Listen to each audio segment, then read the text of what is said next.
இன்றைக்கி நான் உங்களுக்கு ஒரு சூப்பரான ஒரு ஹேர் பேக் தான் வந்து சொல்ல போகிறேன். அதுக்கு வந்துட்டு நீங்கள் ஃபஸ்ட்டு 2 ஸ்பூன் ஆலிவ் விதை வந்து எடுத்துக்கோங்க. இங்கிலீஷ் வந்துட்டு ஃப்ளாக்ஸ் சீட்ன்னு சொல்லுவாங்க. அதுக்கப்புறம் செம்பருத்தி அந்த இலைய வந்துட்டு எடுத்துக்கோங்க. அது கூடவே கொஞ்சம் செம்பருத்தி பூ வந்துட்டு ஒரு கைப்பிடி இருக்கிற மாரி எடுத்துக்கோங்க. கொஞ்சம் காய வச்சு எடுத்துக்கிட்டிங்கன்னா கொஞ்சம் நல்லாயிருக்கும்.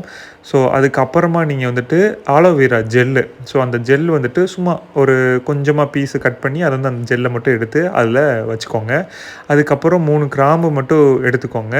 அதுக்கப்புறம் கொஞ்சம் வெந்தயம், ஒரு ஸ்பூன் வெந்தயம் வந்துட்டு எடுத்துக்கோங்க. ஸோ அந்த வெந்தயத்து கூட போட்ட பின்னாடி ஒரு 4 சின்ன வெங்காயங்க. 4 சின்ன வெங்காயத்த கொஞ்சம் சைஸ் சின்ன சின்னதா கட் பண்ணி போட்டுக்கிட்டிங்கன்னா கொஞ்சம் நல்லது. ஏன்னா அது வெந்து வரும்போது கொஞ்சம் ஹெல்ப்ஃபுல்லா இருக்கும். அதுக்கடுத்து ஒரு ஸ்பூன் பச்சரிசி. ஸோ பச்சரிசி ஆட் பண்ண பின்னாடி டேரக்ட்டா நீங்க தண்ணியே ஊத்திரலாம். ஸோ தண்ணிய நல்லா ஊத்தி கொஞ்சம் நல்லா அது எல்லாமே நனையிற மாரி நல்லா ஊத்திருங்க. ஊத்திட்டு அது கொஞ்சம் சூடாகி வரும்போது ஒரு 1/4 டீஸ்பூன் கருஞ்சீரகத்த வந்துட்டு விட்டுருங்க. அதுக்கப்புறம் இது ஒன்றும் இல்லைங்க, மருதாணி பவுட்ரு தான். உங்கள்கிட்ட மருதாணி இலை இருந்துச்சு அப்படின்னா தாராளமாக நீங்கள் அதவே சேர்த்துக்கலாம். ஸோ எல்லாம் சேர்த்தி அப்படியே கொஞ்சம் கொதிச்சு வரும்போது கொஞ்சம் தண்ணி வேணால் உங்களுக்கு போதுமான அளவுக்கு ஆட் பண்ணிக்கோங்க. ஏன்னா நம்ம ஃபில்டர் பண்ணி தான் எடுக்க போகிறோம். சாறு நமக்கு கண்டிப்பாக வேணும்.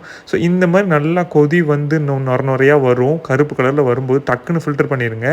ஏன்னா ரொம்ப நேரம் விட்டிங்கன்னா ஒரு மாதிரி ஜெல்லி மாதிரி கெட்டியாயிரும். அதுக்கடுத்து நீங்கள் ஃபில்டர் பண்ணுறது கொஞ்சம் கஷ்டமாயிரும்.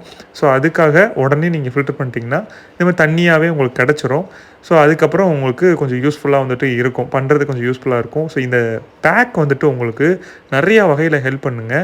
மண்டை வந்துட்டு உங்களுக்கு நல்லா சூடு தணியும். அப்புறம் இந்த ஹேர் ஃபால் இருக்கிறவங்க, இந்த டேண்ட்ரஃப் இருக்கிறவங்க, அப்புறம் இந்த சைனிங்காக எனக்கு முடி வேணும்னு நினச்சி பியூட்டி பார்லர்லாம் போய் காசு செலவு பண்ணுறவங்களாம் இதை யூஸ் பண்ணி பாருங்கள். Natural remedy. உங்களுக்கு எந்த சைடு எஃபெக்ட்டும் இருக்காது. சூப்பராக வந்துட்டு இருக்குங்க. எங்கள் வீட்டு பெரியவங்க இது வந்துட்டு எங்களுக்கு சொன்னது. ஸோ நல்ல ஒரு ரிசல்ட் வந்துட்டு இருக்குது. ஸோ இது வந்துட்டு நீங்கள் வாரத்துக்கு 1 முறை 2 முறை யூஸ் பண்ணலாம். முக்கியமாக யார் யூஸ் பண்ணக்கூடாதுன்னா அந்த சைனஸ் ப்ராப்ளம் இருக்கிறவங்களாம் யூஸ் பண்ணலாம். ஏன்னா அது குளிர்ச்சின்றனால அவங்களாம் அதை யூஸ் பண்ணாமல் தவிர்த்துக்கிறது நல்லது. மற்றவங்க வாரத்துக்கு 1 முறை இல்லைன்னா 2 முறை யூஸ் பண்ணலாம். இந்த மாதிரி ஜெல்லி மாதிரி வரும். ஸோ இந்த மாதிரி வந்துச்சு அப்படின்னா நீங்கள் அப்ளை பண்ணலான்னு அர்த்தம். ஸோ கண்டிப்பாக இதை ட்ரை பண்ணி பாருங்கள். யூஸ்ஃபுல்லாக இருக்கும். கமெண்ட்டில் உங்கள் ரிசல்ட்டை சொல்லுங்கள்.